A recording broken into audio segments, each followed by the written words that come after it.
All right, Stuart Hardy with the All In Sports Outreach Podcast. Happy to have another episode coming your way. Today I'm joined by Cammie. She plays softball for The Ohio State University. So before we get started, I just want to shout out our sponsors, the Jesus One Apparel. Visit them at jesusoneapparel.com. So thank you, Cammie, for joining us today. Thank you so much for having me. I love getting to talk about my faith. Yeah, absolutely. I like to start these out just with some background info. So if you don't mind, just tell the listeners a little bit about maybe where you're from, your family growing up, and then, at what point did faith, the relationship with Jesus become real? Yeah, so I'm actually born and raised in Ohio. That's one of the reasons why I came to Ohio State. It offered me the chance to be a hometown hero, and no other school really offered that. So that's why being able to see my parents who raised me and sacrificed so much for me to be where I am today in the stands at every single home game means more than anything I could have ever gone at any other school. So yeah, I'm from about 25 minutes away in Westerville. I have an older brother who's great. He's pushed me a lot. I was very blessed that my parents raised me in the faith. My mom's Methodist, dad's Catholic, bounced around, went to Catholic schools, Methodist church. I got to college. And I was like, man, I just want to be a Christian. So I decided I started going to church. I have some amazing athlete role models that I've met through Bible studies at Ohio State and just amazing people, and they've just really, I was always a Christian, but it wasn't until college where it really became my faith, and I really just surrendered my life over Mm, to God and to Jesus, and to really just be comfortable with everything happening to me at his will. well, that's good. That's good. A lot of times, I think you're right. Even when you grow up in a family like that, sometimes it is later after you leave home that it does become real because that's all you got. Yeah, it was like my parents weren't waking me up for church on Sundays anymore. Like it was all my choice, and I don't have a car freshman year, so it was really going out of my way to plan rides, meet new people, things like that. And you know what? I'm just really blessed that God put certain people in my life to influence me the way that they did. That's awesome. And we'll talk about faith here in a moment. I do want to ask a couple sports questions. So, Sweet. you mentioned, I think you already answered part of this, but talk about that high school to college, getting to play at, why Ohio State other than the hometown team? Yeah, so I love Ohio State. I love it here. Like it's just I love softball, but Ohio State offers so much more than just the game. And that's really why like just the people here, like there are people that are willing to help. As an athlete at Ohio State, it's really really really I would say nearly impossible to fail at anything you do just because they set it up for you to have so many people willing to help you and push you and motivate you to be better, not only athletes but people, be better business, like be better with what we want to do with our careers. There's just so, and like I never thought my faith would grow as much as it did here, but I mean I it would be, we've had a lot of transfers and not many of them have seen the way that faith is here at Ohio State at their other schools that they've been to, which have been really cool conversations. um so yeah, I love being able to wear the logo on my chest that represents the state I was born and raised in. um, my coaching staff this year, it wasn't the people who recruited me. I'm grateful for the people that recruited me here, but the coaching staff I have this year has been just such a huge blessing.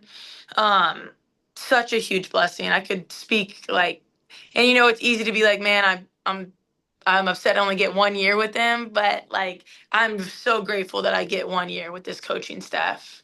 That's awesome. It's so fun to hear about the faith aspect of Ohio State. And I mean, it's been on display, obviously, the last 6 months more than ever because of the what's happening with the football team. But I'm from the South, and so growing up in the Bible Belt, you think that everybody else in America, it's like a darker place. There's not a lot of faith. Um, and not to mention you're raised to not like places like Ohio State, but you don't think of things outside the Bible Belt as having that strong faith. So That's awesome to hear. Yeah, and being a senior, just going through here for 4 years, I've just seen like obviously this year has been the most where everyone else sees it, but being able to see it grow year by year by Mm. year by year, like it's not something that just came out this year, and it's not. Yes, it keeps getting stronger, but I mean, people have come through here and set such a foundation, and I'll talk to a lot of the football guys here, and hearing them speak, it really all started with an invite from different players on the team. I mean, just an invite to church, and it's gone so far because these guys, and like so that's how I got so involved too. One of my friends, Jack, he was a Brutus here, but he invited me and my teammate Reagan to church, and just like an invite to church goes such a long way, Mm. and it's been really cool to see the impact that athletes have been making on other athletes here. That's so true. The power of an invite. That's good. One more sports question. A lot of our listeners and a lot of the guests previously are coaches. So I like to ask athletes, is there, and this can be, some people don't want to single one out, but is there a coach or two that you've had that just really had that profound impact? Um, Man, I there's a couple that I've just really so as far as softball wise, I had this Bandits coach Chad Moran. I love this guy. So I took a big leap leaving my Ohio-based travel team and going to work for going to play for the Bandits, which is a national organization, and everyone on the Bandits wants to go play D1 softball. I mean, everyone on my team was going to play. Girls were from all different states. And at first, I was a little intimidated as far as like, is this going to be fun? Is this going to be enjoyable? Or Mm. is this going to be so hard and intense? And Chad, like meeting Chad and getting to play for Chad, it was like all my nerves just disappeared because he was just such a fun, animated, passionate coach. And I just cared about me, cared about my family, loved coaching. I love his whole family. His son, he is a younger, well, he's a son that's younger than me, and we were cornhole partners. So it was like, just like, it was just basically ended up traveling every weekend, playing with my best friend, and like just knowing, like, as a coach, like you can have that high competitive expectations without being so demanding on your athletes. But as far as just like continuing to push them, but they have like, you can push a coach. He did a great job of pushing me to be better every single day, but also there wasn't a day that went by that I didn't think he didn't care about me. Mm. So that's why he was such an impactful coach. Was I know how much he cared about me as a person, and that's why he kept pushing me every day. As far as I've had some coaches where it's just constantly like yo yo yo yo, and I can handle that, but you're not gonna get. I'm not gonna play for you the way I was playing for Chad Moran. Like, there's Right. just a different level that comes for that when you're playing for something bigger than yourself. And then the last 2 years in college, I had Coach Witt, and that was the first coach I had in college that I was able to really connect with about my faith. And that's kind of why I just love Coach Witt, and like having her here was played a big part. And just like she'd come listen to me speak at cross sports, she would go to church. She came when I got baptized. Like she was just having to being able to connect with a coach in faith. Like don't like I would tell coaches, don't be shy to share your faith. If Mm. anything, the coaches that talk about faith are the ones I've made the deepest connections with. Like athletes need role models and coaches that they can look to in their faith. That's awesome. That's And that's obviously, good. this coaching staff I have this year has just been. It's literally hard to put into words how blessed I am to have them for my senior year.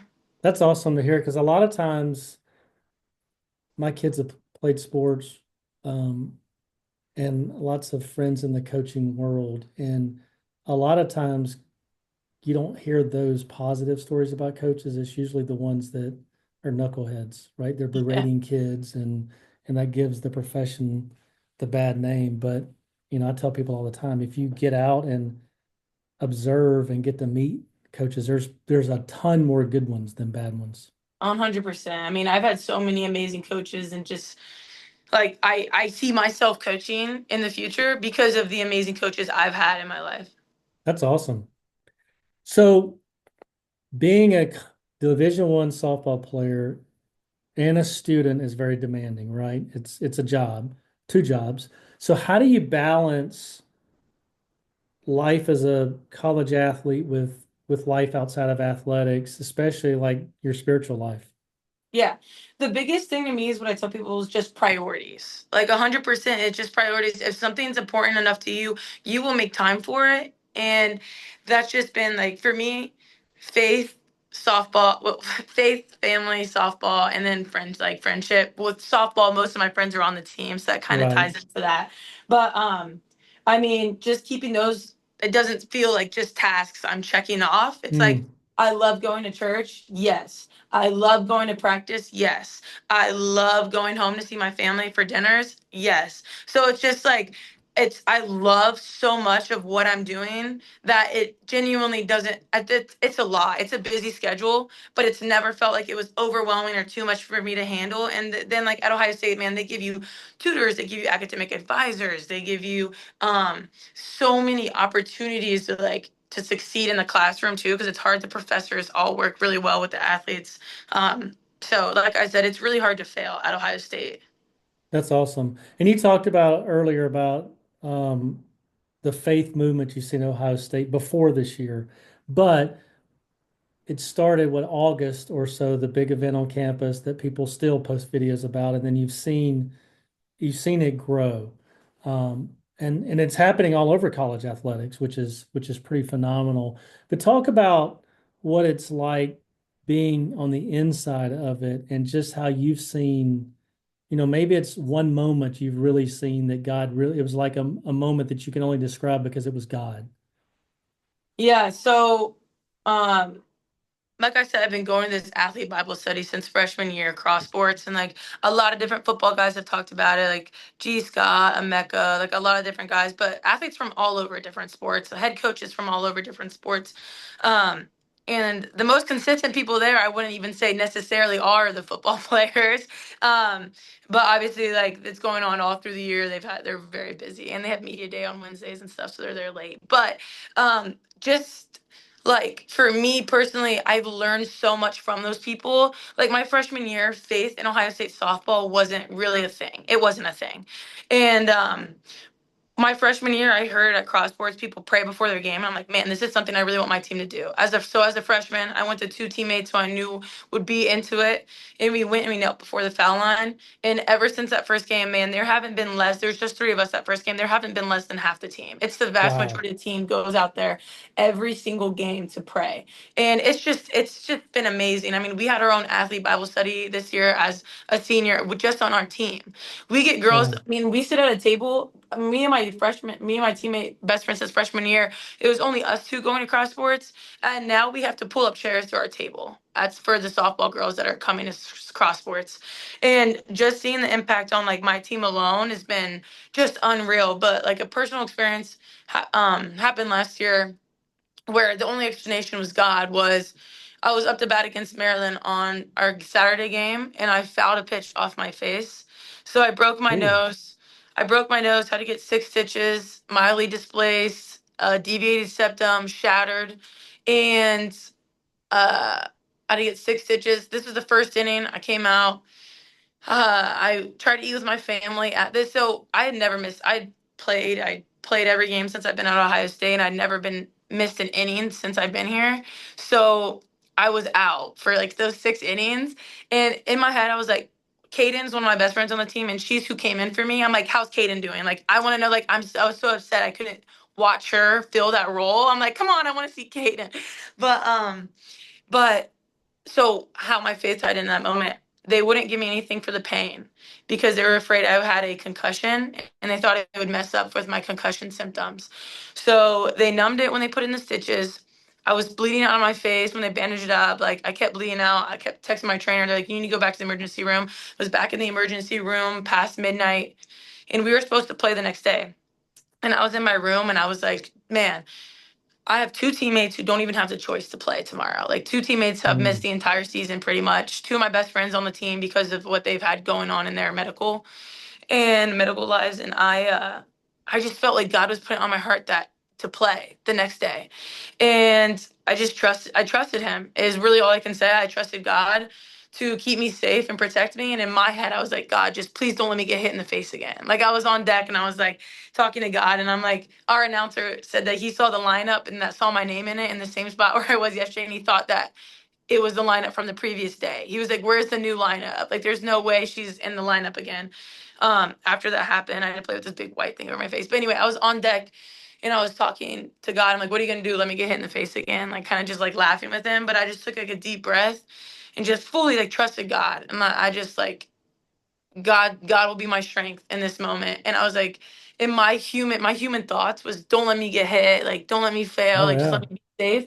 And God was like, listen, you're trusting me. Let me show you what I can do. And that first at bat back, where less than 24 hours, I was sitting there bleeding out of my face in the batter's box. God let me hit, and it was just like the most, like it literally felt like I was running the bases with God by my side. I couldn't get to first base quick enough before I was just two hands raising up to God, like glorifying him in that moment, because there's no way that if I wasn't, there's no way God would have allowed that happen. Like the only reason that moment ever happened to me was because of my faith, and was because I trusted God to not only protect me, but like my human thought was just protect me. And God was like, no, let me show you what I can do when you trust me. And so like, Wow. I will never forget that. That is crazy. Yeah. Yeah. God's like, yeah, watch this. Yeah. Yeah. Yeah, because I don't think hearing that story, I don't think I could have gone back out the next day. So that's Yeah, and awesome. the girl we were facing that Sunday where we hit the home run throws the hardest in the Big Ten, if not the Oh hardest wow. pitcher we saw all year last year, like high Oh 70s. wow. She was, I That's mean, low crazy. 70s. She's a legit pitcher. She's good. Wow. So one more question just about faith at Ohio State. It seems to be a lot lately, at least on social media. You've being a part of more speaking engagements, right? So Yeah. talk about what that's like. I mean,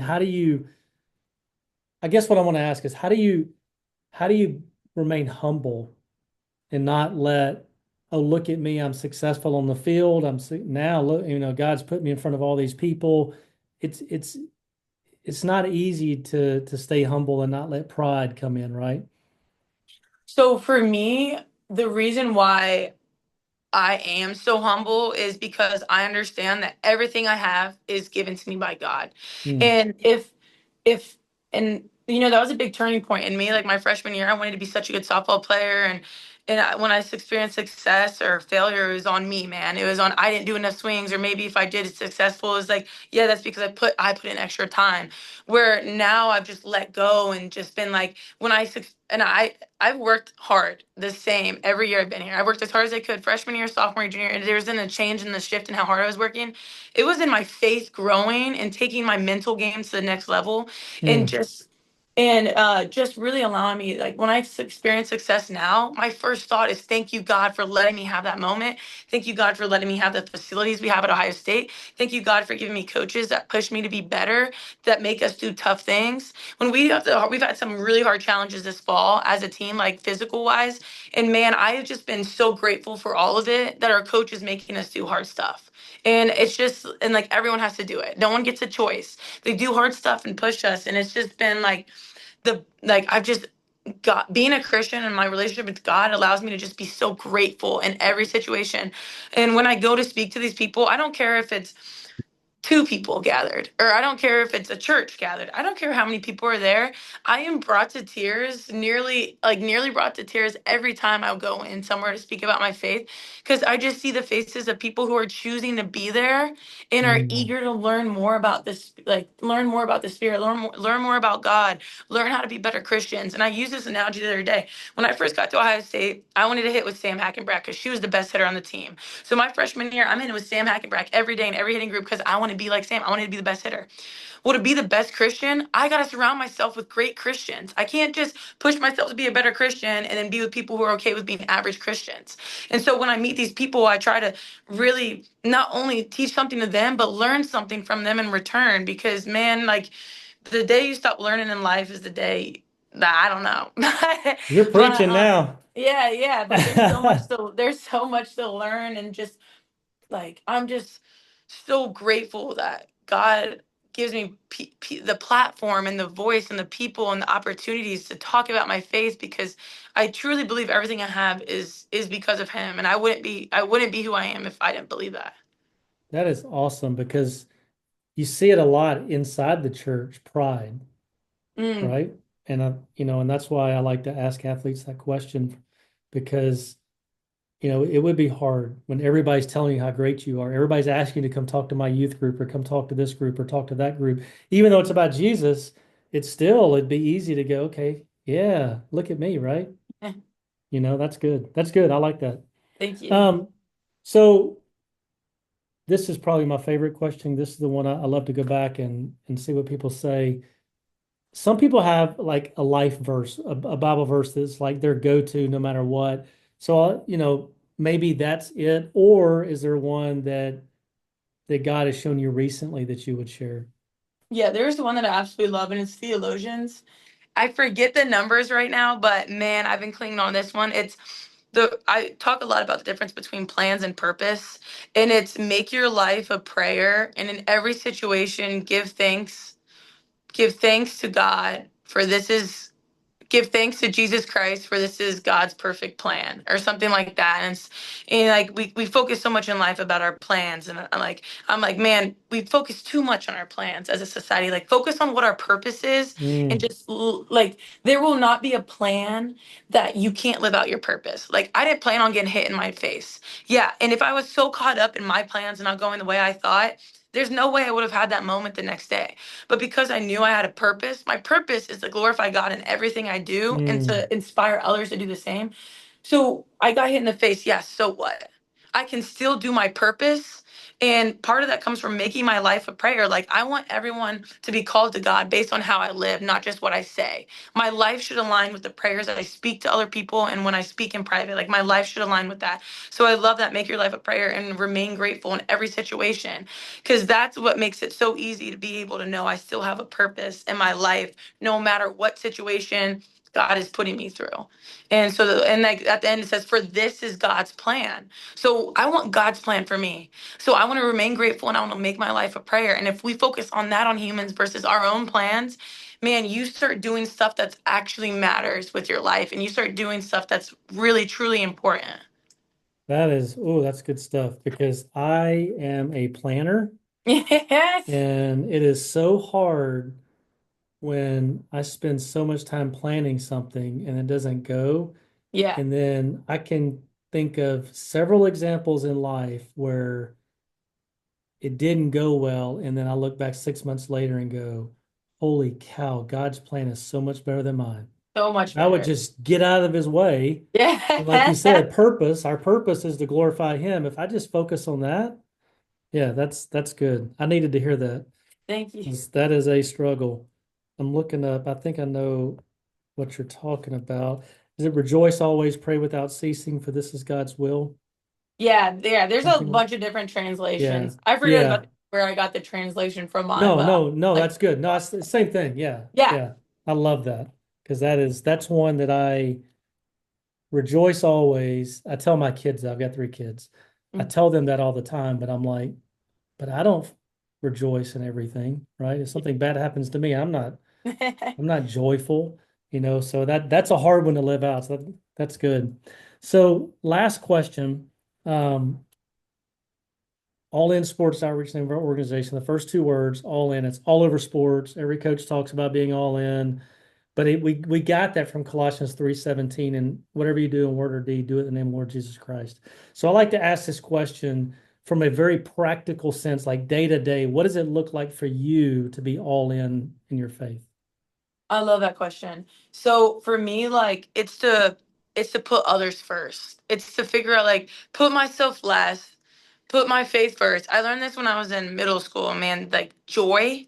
If we live our lives in the order of J, Jesus, O, others, and Y, ourselves, like, that's how you experience true joy. And man, just being a selfless person and just glorifying God every day, and caring, I care less what people think of me, because that just puts such a worldly view on everything. I don't do Mm, things to please others, and so many people miss out on so many amazing opportunities to impact others because they're scared. They want to be the same, like what society wants. Everyone wants to be the same, and I'm like, why don't you want to be different? Why don't you want to be better mm, than everyone else? Like, as far as just wanting to be the same, like, you can't be afraid. If you want to make a difference, you have to be different.